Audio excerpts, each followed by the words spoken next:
As a man thinketh, so shall he become. So they say. I would like to say, I find it most peculiar that we are fed these words, these phrases, without any instruction. They let us take them the way we want to take them, basically, because they know that's inevitable. We will take them the way we perceive them, which for most of us, it's very limiting. It's basically sabotage because most of us take in things mentally. In fact, life is received mentally or experienced mentally. It's confined to limited mental conditioning.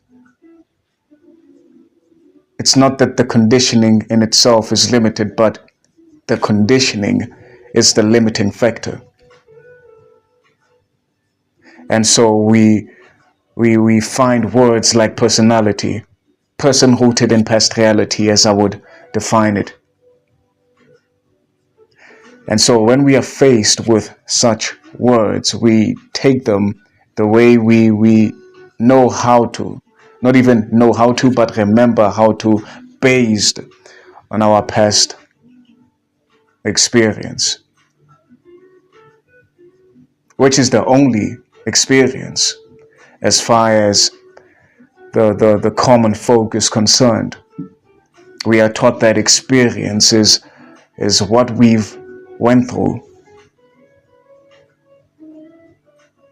while in actuality, the only experience is always happening now. Experience is life, and life is ever flowing. And so experience, true experience, can never be found in a dead past. That's merely memory, which we identify with because we've been conditioned to do so. And so we hear these words, and supposedly they carry importance for the human, more especially within a societal context, because society is structured in a way that we have to go through certain phases or certain processes,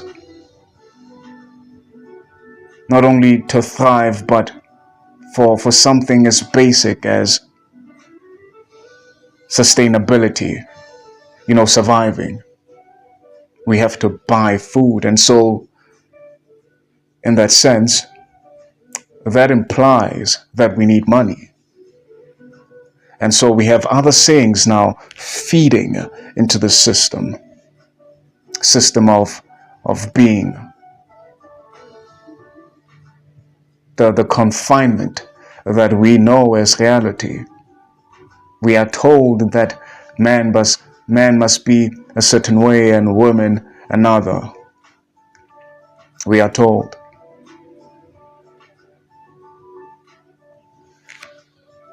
And so we get sayings like, you must work hard. And only then will you be successful. I don't even want to dive so much into the working hard part of it, but the success. As far as society is concerned, the epitome of success is money. And so we find ourselves, more particularly the brown-skinned folk, we find ourselves playing the wrong game. We focus more on what we can have or what's there to gain as opposed to who we are. we think about money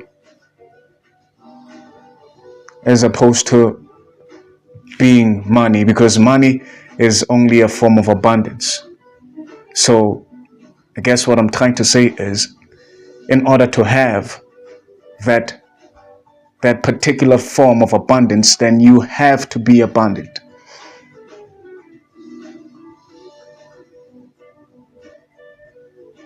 Hence, it's so dangerous when we get these sayings which in reality sabotage us because of, again, the foundation, which is rooted in limitation, in lack, in survival, in fear. And within that space, the thinking becomes ineffective in a way, because they tell us, as a man thinketh, so shall he become. That's not even the full picture. It's not necessarily the thinking that causes man to become. The becoming is a reflection of experience, but not experience as we know it. Experience which is the reality of the flowing of life, so to speak. And so what you become is what you experience. And what do you experience? Yourself. And so the thought now comes into play in the context of setting the tone, the direction of experience, of how you will experience yourself. Because often you'll be faced with situations, and those situations in themselves are neutral. They carry no meaning. But if for instance you are rooted, or your sense of who you are is rooted in past, you have a personality which is set in stone, then the situation will trigger you according to your past experience,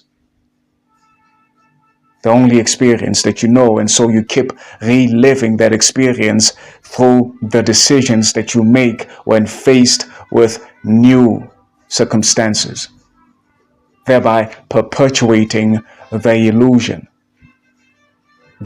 of who you think you are, and thereby confining your experience, which in actuality is boundless. Hence, possibilities are endless.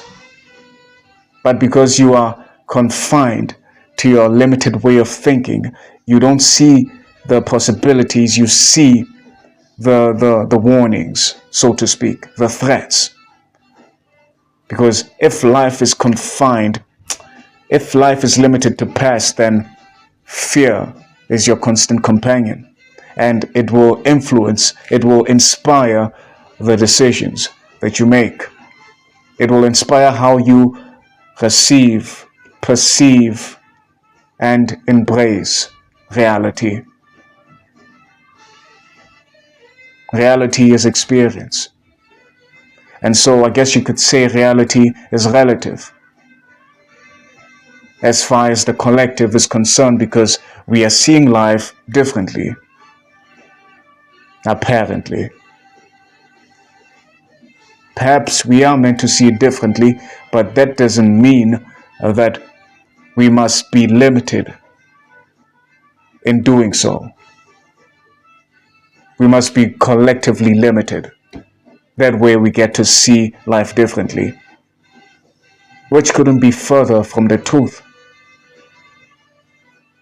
In fact, we are depriving not only ourselves, but each other as a collective.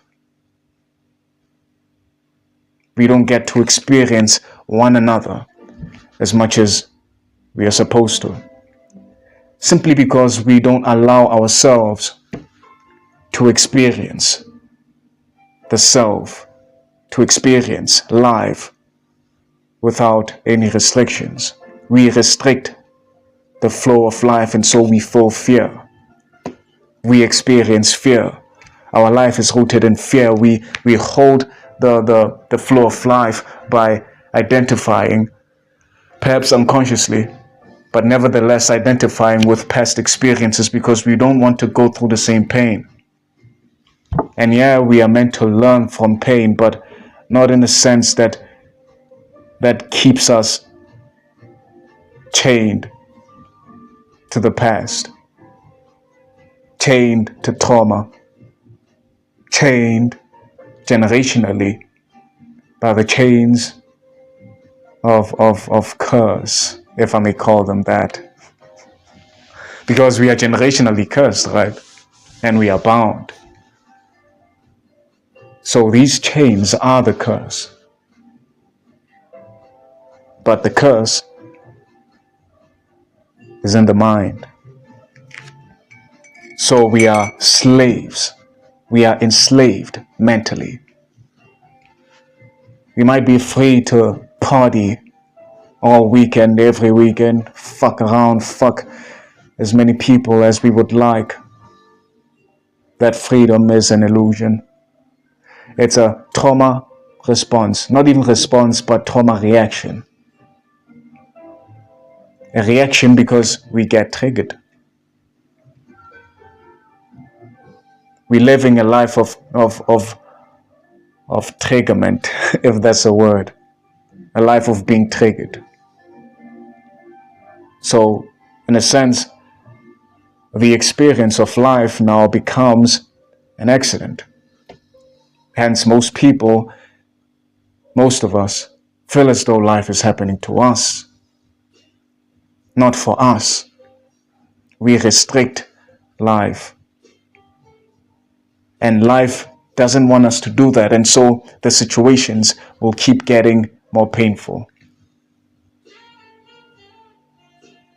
Because life, the flowing of life is evolution. And so if you are living within a hole of limitation, the hole, because of evolution, will get deeper, and so it becomes harder for one to climb out.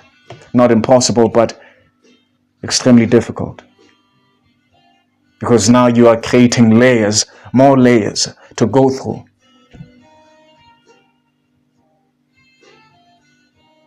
You don't have to. It's as simple as letting go. And letting the currents of the river to carry you where you're supposed to go. Let life lead you, because life is intelligence. Intelligence in its most unfiltered aspect. And that is reality. So, the first step is acceptance.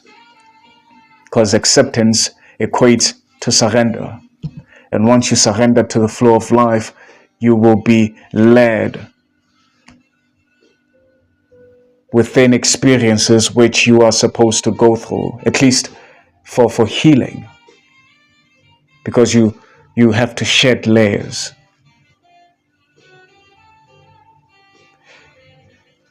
Looking at the time, I must cut this session. And so with that being said, my dear friend, love and light.